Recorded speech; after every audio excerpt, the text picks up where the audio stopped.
வணக்கம். இன்னைக்கு நாம ஒரு அற்புதமான மனச தொடுற ஒரு விஷயத்த பத்தி பேச போறோம். மனித மனசோட மிக உயர்ந்த பண்பான உண்மையான கருணைங்கிறத பத்தி ஒரு ஆழமான கதையினோட நாம தெரிஞ்சுக்க போறோம். வாங்க, தாமதிக்காம நேரா கதைக்குள்ள போகலாம். முதல்ல இந்த கதை நடக்கிற அந்த குளிர்ந்த மழைக்கால மாலைய பத்தி பார்க்கலாம். கொஞ்சம் கற்பனை செஞ்சு பாருங்க. ஒரு சின்ன கிராமம், நல்ல இருட்டிக்கிட்டு வர்ற மாலை நேரம். திடீர்னு வானம் இருண்டு பயங்கரமான மழை கொட்ட ஆரம்பிக்குது. ரோட்ல தண்ணி தேங்கி நிக்க, அந்த வெளிச்சத்துல மக்கள்லாம் மழையில நனையாம இருக்க அவசர அவசரமா ஓடிக்கிட்டு இருக்காங்க. இந்த பரபரப்பான கூட்டத்துக்கு நடுவுல ஸ்கூல்ல இருந்து வீட்டுக்கு தனியா நடந்து போயிட்டு இருக்கா ஒரு சின்ன பொண்ணு. அந்த கடுமையான குளிர்லையும் மழையிலையும் அவளை பாதுகாக்க அவகிட்ட இருக்கிறது ஒரே ஒரு பழைய குடம் மட்டும்தான். அப்படியே அவன் நடந்து போயிட்டு இருக்கும்போது வழியில ஒரு பெரியவரை பார்க்கறா. அந்த கொட்டுற மழையில அவர்கிட்ட ஒரு கொடை கூட இல்ல. போட்டிருக்கிற துணியெல்லாம் முழுசா நனைஞ்சு குளிர்ல லேசா நடுங்கிக்கிட்டு நிக்கிறாரு. அந்த இருட்டுல அவருக்கு ஒதுங்க கூட ஒரு சின்ன இடம் இல்ல. அப்படி ஒரு ஆதரவற்ற பரிதாபமான நிலையில அவர் ரொம்ப சோகமா நிக்கிறத அந்த சின்ன பொண்ணு கவனிக்கிறா. இந்த இடத்துல தான் அந்த தியாகத்தின் செயல் நடக்குது. இப்போ ஒரு நிமிஷம் நீங்களே யோசிச்சு பாருங்க. அந்த சிறுமி இப்ப என்ன செய்வா? அவகிட்டையும் ஒரே ஒரு பழைய குடம் தான் இருக்கு. அவளும் நனையாம வீட்டுக்கு போகணும். இந்த மாதிரி ஒரு இக்கட்டான சூழ்நிலையில ஒரு சின்ன குழந்தை என்ன முடிவெடுப்பான்னு நீங்க நினைக்கிறீங்க? அவ எடுத்த முடிவு என்ன தெரியுமா? விஷயம், அந்த கொற்ற மழையில தயங்காம தட நிறுத்துறா. ரெண்டாவது, நேரா அந்த பெரியவர்கிட்ட போய், தாத்தா இந்தாங்க இந்த கொடைய நீங்க வச்சுக்கோங்க அப்படின்னு கொடுக்கறா. அந்த பெரியவருக்கு ஒரே ஆச்சரியம். அம்மா தாயே, நீயும் நினைஞ்சிருவியேன்னு கேக்குறாரு.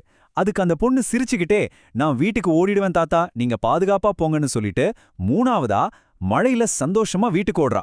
தங்கிட்ட இருந்த ஒரே பாதுகாப்பையும் ஒரு செகண்ட் கூட யோசிக்காம தியாகம் செஞ்சுட்டு மழை தண்ணி தெறிக்க அவ ஓடுற அந்த விஷயம் இருக்கு பாருங்க, உண்மையிலே நம்ம மனசை அப்படியே உருக வச்சிரும். அந்த பொண்ணு குடைய கொடுத்ததும் அந்த முதியவர் கண்ல இருந்து அப்படியே கண்ணீர் கொட்டுது. அவர் முகத்துல வழியிற மழை நீரும் அவரோட நன்றி கண்ணீரும் ஒன்னா கலக்குது. அந்த சின்ன குடைய அவர் கையில பிடிக்கும்போது அவருக்குள்ள ஏற்பட்ட அந்த நிம்மதியும் அளவற்ற நன்றியும் வார்த்தையால சொல்லவே முடியாதுங்க. அந்த சிறுமி செஞ்ச சின்ன உதவி மனிதநேயத்தோட மிகப்பெரிய அடையாளமா அந்த நொடியில மாறிடுச்சு. சரி, இந்த உண்மையான ஈகை, அதாவது கருணையின் அர்த்தம் என்னன்னு இப்ப பாப்போம். இந்த செயல் நமக்கு என்ன உணர்த்துது? உண்மையான ஈகைங்கிறது நாம எவ்வளோ பெரிய விஷயத்த கொடுக்குறோங்கிற அளவை பொறுத்தது கிடையாது. அதை நம்ம மனசோட கருணைய பொறுத்துது. எந்த ஒரு பிரதிபலனையும் எதிர்பார்க்காம தன்கிட்ட இருக்கிறது ஒன்னே ஒன்னா இருந்தாலும் அதை உண்மையிலே தேவைப்படுறவங்களுக்கு கொடுக்கறது தான் உண்மையான உதவி. தனக்கு வேற கொடை இல்ல அப்படின்னாலும் தன் தேவையை விட அந்த பெரியவரோட தேவைதான் பெருசுன்னு அவன் நினைச்சா பாத்தீங்களா? அதுதாங்க கருணையின் உச்சம். இதையே நம்ம பண்டைய தமிழ் இலக்கியமான திருக்குறள் எவ்வளவு அழகா சொல்லியிருக்குன்னு பார்க்கலாம். ஈகை அப்படின்னா என்ன? உண்மையிலேயே வறுமையில இருக்கிறவங்களும் கஷ்டப்படுறவங்களுக்கும் எதையுமே எதிர்பார்க்காம உதவுறது தான் ஈகைன்னு நம்ம தமிழ் இலக்கியம் ரொம்ப தெளிவா சொல்லுது. இது சும்மா ஒரு பொருளை கொடுத்து வாங்குற பரிமாற்றம் கிடையாது. இதுதான் மனித குலத்தோட மிக தூய்மையான ஒரு வெளிப்பாடு. வறியார்க்கு ஒன்று ஈவது ஈகை, மற்ற எல்லாம் திறன் தேரல் உயர்வு அப்படின்னு திருக்குறள் சொல்லுது. இதோட அர்த்தம் என்னன்னா, வறியவர்களுக்கும் நிஜமாவே தேவைப்படுறவங்களுக்கும் உதவுறது மட்டும்தான் உண்மையான ஈகை. மற்றவங்களுக்கு நாம செய்யற உதவி எல்லாமே பின்னாடி ஏதாவது ஒரு பலன் கிடைக்குங்கிற எதிர்பார்ப்புல செய்யறது தான். மழையில நனைஞ்ச அந்த பெரியவர் அந்த பொண்ணுக்கு திரும்ப எதையுமே தரப்போறது கிடையாது. அந்த நொடியில அவர் எந்த ஆதரவும் இல்லாத வறிய நிலையில இருந்தாரு. அவருக்கு அந்த சிறுமி குடைய கொடுத்தது தாங்க 100% உண்மையான ஈகை. இப்போ இந்த இரண்டு வகைகளுக்கும் உள்ள வித்தியாசத்தை பாருங்களேன்.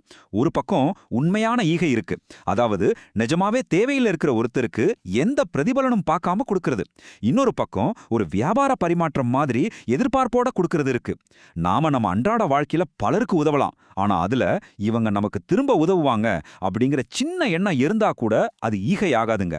அந்த சிறுமியோட செயல் எந்த நிபந்தனையும் இல்லாத தூய்மையான அன்பின் அடையாளம். இப்ப உங்ககிட்ட ஒரு கேள்வி. இன்னைக்கு நம்மளோட சொந்த குடைகளை நாம எப்படி மத்தவங்களுக்கு கொடுக்க போறோம்? அந்த சின்ன பொண்ணு மாதிரி நம்மள சுத்தி எந்த உதவியும் இல்லாம தவிக்கிறவங்களுக்கு எந்த நிபந்தனையும் இல்லாத அன்போட உதவ நாம தயாரா இருக்கோமா? எதையும் எதிர்பார்க்காம கொடுக்கறது தான் உண்மையான கருணை ஆங்கிறத எப்பவுமே மனசுல வச்சுக்குவோம். இத பத்தி நீங்க என்ன நினைக்கிறீங்கன்னு கொஞ்சம் ஆழமா யோசிச்சு பாருங்க. மீண்டும் சந்திப்போம்.